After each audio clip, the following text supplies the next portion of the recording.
Ultrasonography में cord around नेक यानी बच्चे के गले के चारों तरफ नाल का फंदा, ऐसा रिपोर्ट आने पर गर्भवती महिलाएं अक्सर परेशान हो जाती हैं।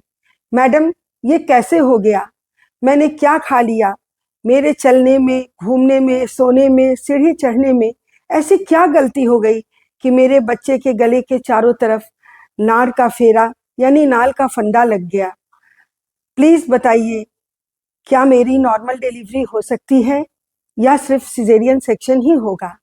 अक्सर ऐसे सवाल गर्भवती महिलाएं अल्ट्रासोनोग्राफी में ऐसा रिपोर्ट आने के बाद पूछती हैं।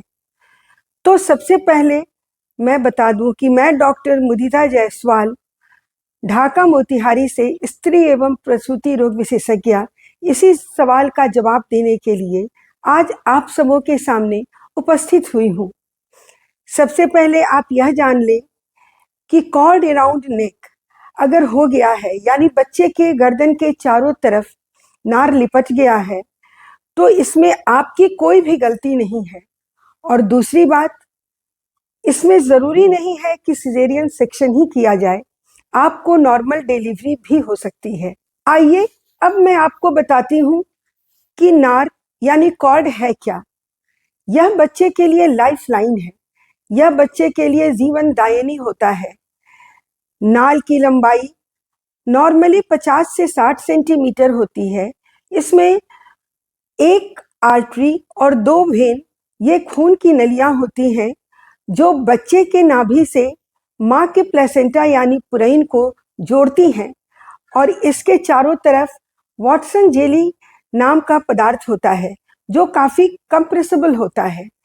इन्हीं खून की नलियों से मां से बच्चे को ऑक्सीजन, भोजन, मिनरल और न्यूट्रिएंट्स मिलता है, और बच्चे द्वारा उत्सर्जित किया गया कार्बन डाइऑक्साइड इन्हीं नलियों से प्लेसेंटा में जाता है और वहां से बाहर निकल जाता है।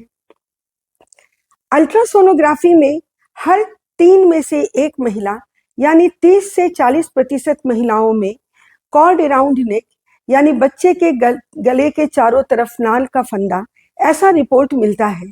यह काफी कॉमन है, लेकिन यह इतना खतरनाक भी नहीं है जितना आप सोचते हैं। यह होता कैसे है?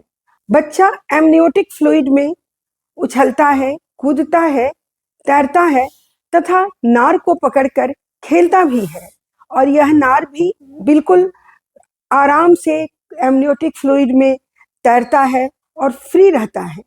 और बच्चा उछलते, कूदते, तैरते हुए इन नार के साथ लिपट जाता है और इसके फंदे में फंस जाता है। फिर स्वयं ही यह बच्चा अपने गर्दन को घुमाते हुए, टेढ़ा मेढ़ा करते हुए नार के फंदे से बाहर आजाद भी हो जाता है, और यह प्रक्रिया पूरी गर्भावस्था में चलती रहती है।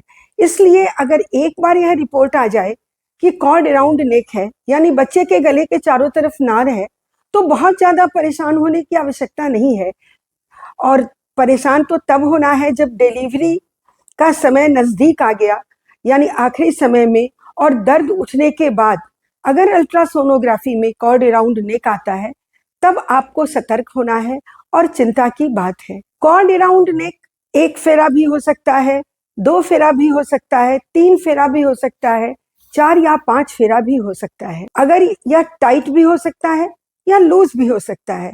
अगर 1 या 2 फेरा नार है और यह लूज है तो फिर चिंता की बात नहीं है, लेकिन अगर यह टाइट है तो भले ही 1 या 2 फेरा नार हो और ब्लड का सप्लाई मां से बच्चे की ओर बाधित हो रहा है, तो फिर बच्चे का ग्रोथ कम होने लगता है, बच्चा आयुजियार हो जाता है, और सही समय पर इसकी डिलीवरी करवानी जरूरी हो जाती है। तो इसका पता कैसे चलता है? अल्ट्रासोनोग्राफी में कलर डॉपलर से इसका पता लगाया जा सकता है। आइए अब हम समझते हैं कि किस परिस्थिति में नॉर्मल डिलीवरी होगी और किस परिस्थिति में सिजेरियन सेक्शन कराया जाए।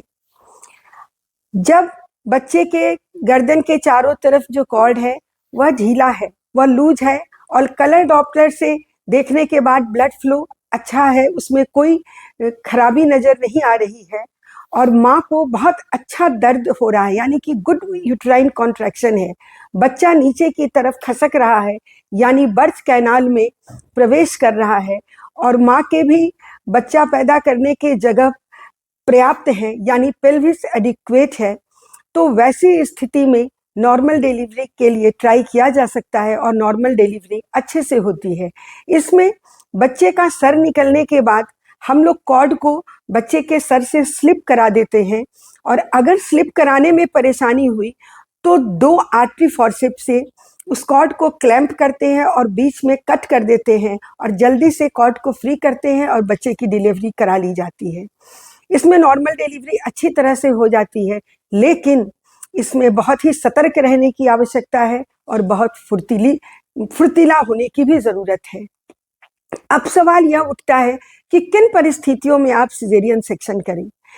जब डिलीवरी का दर्द बहुत अच्छा है, माँ का बर्थ कैनाल का पैसेज बहुत अच्छा है, पेल्विस बहुत एडिक्वेट है, लेकिन फिर भी बच्चा नीचे नहीं खिसक रहा है, इसका मतलब है कि कॉर्ड बच्चे के गर्दन के चारों तरफ टाइट हो रहा है और वह बच्चे को नीचे नहीं जाने दे रहा है। ऐसी स्थिति में बहुत ज़्यादा इंतजार करना उचित नहीं है और सिजेरियन सेक्शन कर देना चाहिए। अगर एमनियोटिक फ्लूइड यानी बच्चे के चारों तरफ का पानी बहुत कम हो गया है और बच्चे के गर्दन के चारों तरफ कॉर्ड है, तो भी हम लोग सिजेरियन सेक्शन ही प्रीफर करते हैं। अगर पानी की थैली फूट चुकी है और 12 से 24 घंटे में दर्द नहीं उठा है, स्पॉन्टेनियस दर्द नहीं उठा है, तो ज़बरदस्ती दर्द यानी मेडिकेशन दे करके दर्द उठाने की ज़रूरत नहीं है और हमको सिजेरियन सेक्शन कर देना चाहिए।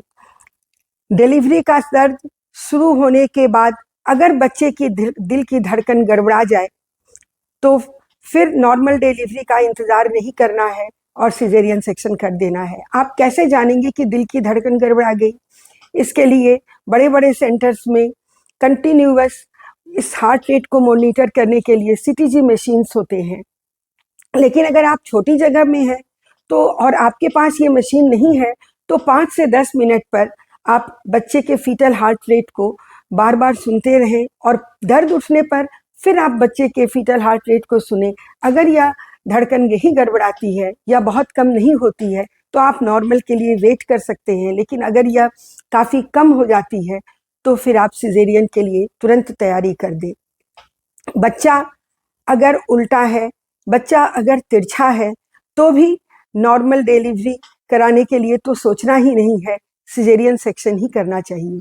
बच्चा का डिलीवरी डेट पार कर चुका है यानी वह पोस्ट डेटेड हो गया है, समय से 1 या 2 सप्ताह आगे चला गया और अपने आप डिलीवरी का दर्द अभी तक नहीं उठा है, तो कभी भी मेडिकेशन देके, दवा देके डिलीवरी का दर्द नहीं उठाना चाहिए, क्योंकि कॉर्ड अराउंड नेक में हम लोग इंडक्शन पसंद नहीं करते हैं, क्योंकि जैसे जैसे पोस्ट डेटेड बच्चा होगा, बच्चे के चारों तरफ पानी की मात्रा कम होती जाएगी, बच्चे के कॉर्ड पर प्रेशर पड़ेगा और बच्चा गड़बड़ा सकता है। ऐसी स्थिति में भी सिजेरियन सेक्शन ही करना उचित है। अगर आपको मेरी यह इन्फॉर्मेशन अच्छी लगी हो और आपके किसी भी काम की हो, तो आप मेरे चैनल डॉक्टर मुदिता जायसवाल को लाइक और सब्सक्राइब करें तथा मेरे YouTube चैनल से जुड़े रहें। धन्यवाद।